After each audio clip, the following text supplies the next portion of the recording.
Nuit noire sur la mer Noire. Tout semble calme, jusqu'à ce que deux éclairs zèbrent soudain le ciel. Puis un discours résonne, glaçant l'Europe. Que s'est-il réellement passé cette nuit-là? La Russie frappe sans crier gare. Des missiles Onyx surgissent, filant à une vitesse foudroyante, et s'abattent sur Odessa et Nikolaïev. Ce n'est pas une simple escarmouche. Moscou orchestre une démonstration de force, choisissant ses cibles avec soin pour bouleverser l'équilibre militaire. Au petit matin, Vladimir Poutine prend la parole. Son message, brutalement clair, balaie toute ambiguïté. Odessa et Nikolaïev seraient, selon lui, des villes russes.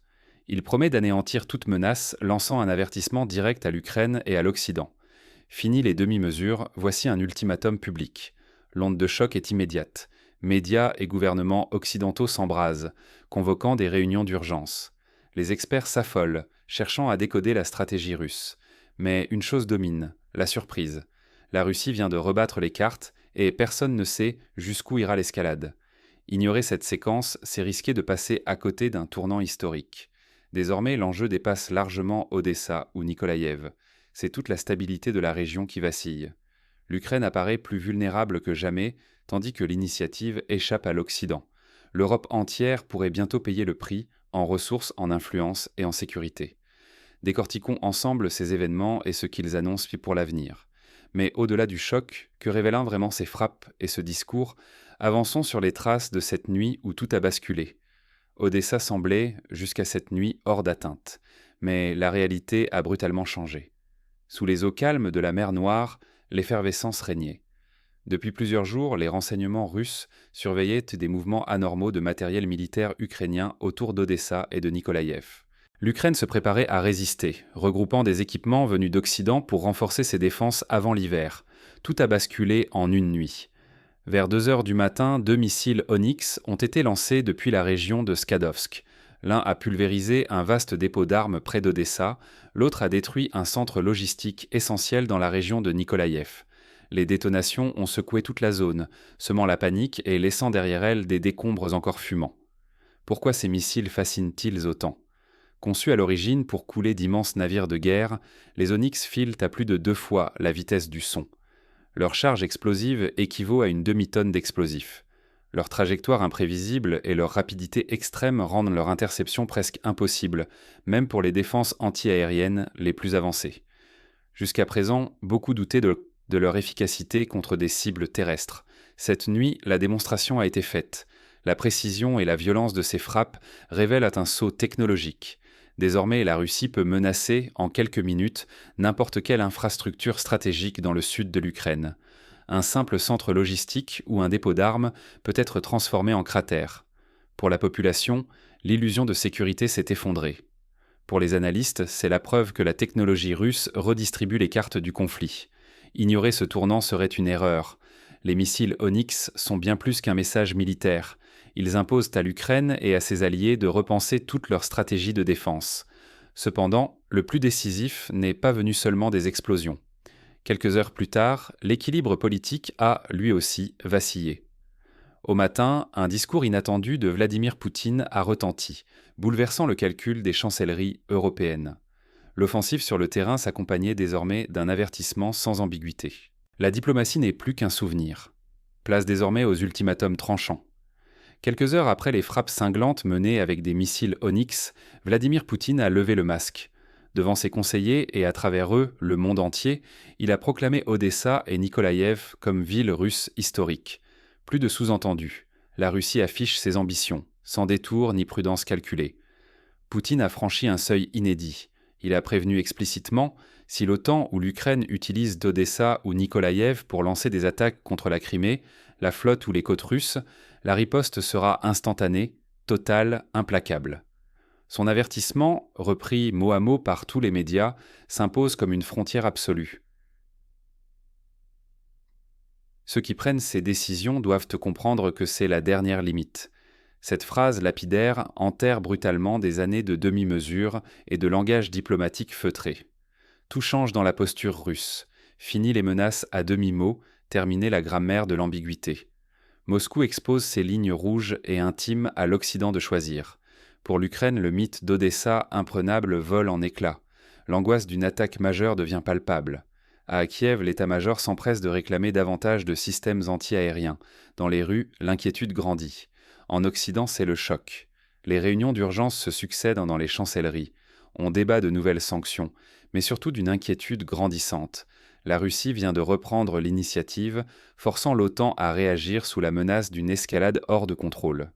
La sécurité de l'Europe, la crédibilité occidentale et la stabilité régionale sont désormais exposées, sans filet.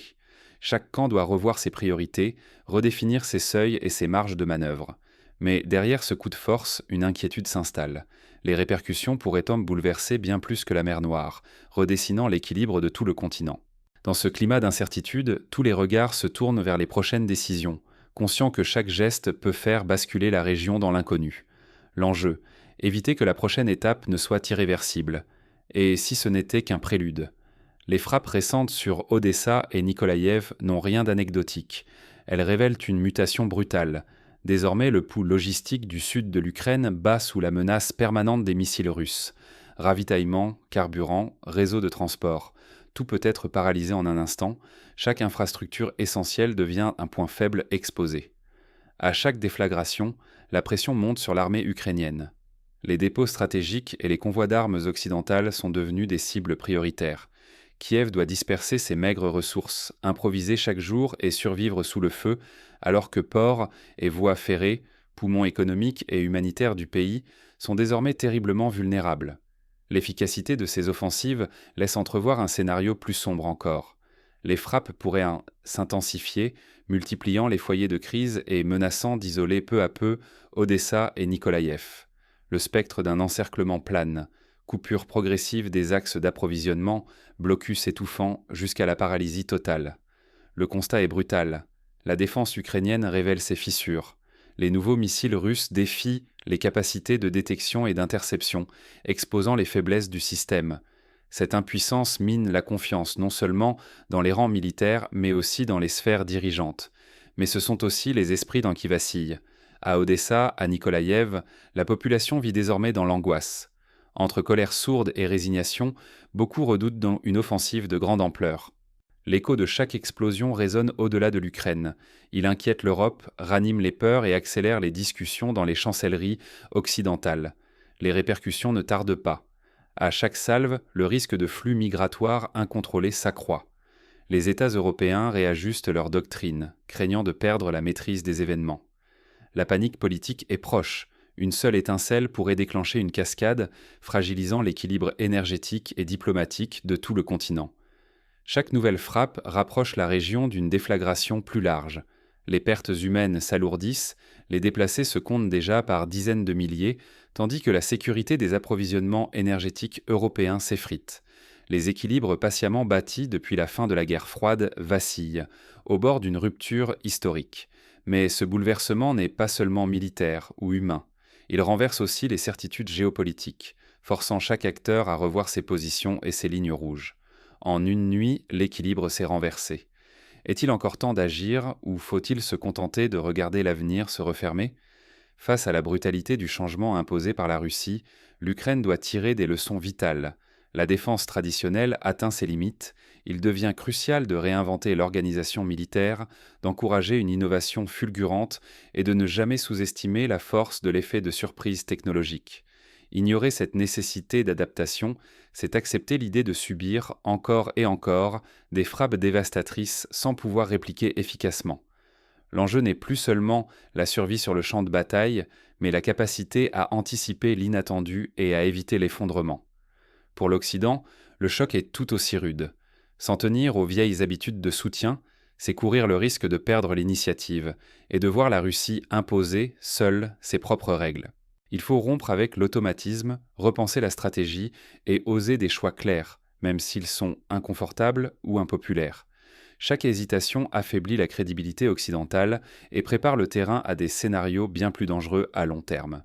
Céder du terrain, c'est accepter que la sécurité de la région et au-delà celle de l'Europe entière soit redéfinie sans notre consentement.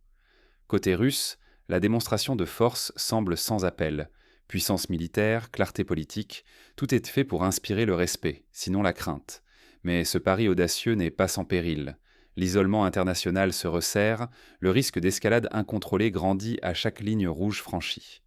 À force de pousser l'avantage, la Russie se rapproche d'un point de rupture où la moindre erreur pourrait coûter bien plus qu'une simple victoire tactique. L'équilibre est fragile. Une fausse manœuvre, et la tempête pourrait se propager bien au-delà de la mer Noire. Pour chacun d'entre nous, l'enjeu ne se résume pas à un simple fait divers géopolitique.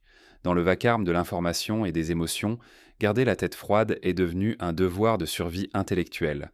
Refuser la panique, c'est résister à la peur, à la désinformation et à la manipulation. Mais se préparer ne signifie pas céder à l'angoisse. Il s'agit plutôt de renforcer notre résilience collective, de s'informer avec discernement et de comprendre que seule une analyse lucide peut nous protéger des conséquences en cascade. Rupture d'approvisionnement, tensions régionales, propagation du conflit vers d'autres frontières. Si l'on laisse passer ce moment de réflexion, on risque de devenir spectateur impuissant, condamné à subir l'histoire plutôt qu'à la comprendre et à s'y préparer. Reste une question brûlante. Comment transformer cette lucidité en action et éviter de n'être qu'un figurant dans la prochaine phase de la crise? Il existe des leviers d'action, même pour ceux qui se croient éloignés du conflit. Comprendre lesquels peut faire la différence entre subir les conséquences et participer à la construction d'une réponse collective. Le vrai danger, c'est de s'accrocher à l'illusion que tout pourrait continuer comme avant. Les frappes de missiles Onyx et la déclaration directe de Vladimir Poutine ont dissipé le mirage d'une guerre lointaine. Désormais, la Russie affiche ses lignes rouges sans détour et prouve de la mer Noire à toute l'Europe qu'elle essaie prête à en montrer la portée réelle. Ignorer ce tournant, c'est choisir de ne pas voir. L'enjeu dépasse la seule sécurité de l'Ukraine. Il englobe l'équilibre du continent, l'accès aux ressources vitales, la liberté de négociation. Odessa et Nikolaïev deviennent les symboles vivants d'un rapport de force qui se déplace et s'intensifie sous nos yeux. S'en remettre à l'habitude ou espérer un retour à la normale revient à céder le contrôle de l'histoire. Ce choix ouvre la porte à la dépendance énergétique, à l'instabilité politique, à des ruptures successives dont nul ne peut mesurer l'ampleur. Manquer ce virage, c'est perdre la capacité d'anticiper et de réagir. C'est exposer sa société à une escalade décidée ailleurs, sans préparation ni compréhension. Ce n'est plus une simple nouvelle internationale, c'est pour chacun la nécessité de refuser le fatalisme, de cultiver l'esprit critique et d'aller chercher l'information au-delà des évidences. Chaque citoyen, chaque décideur porte une part de cette responsabilité. Être vigilant, c'est déjà agir. Prendre la mesure de ce basculement, c'est refuser de subir et se donner une chance d'influer sur la suite de l'histoire.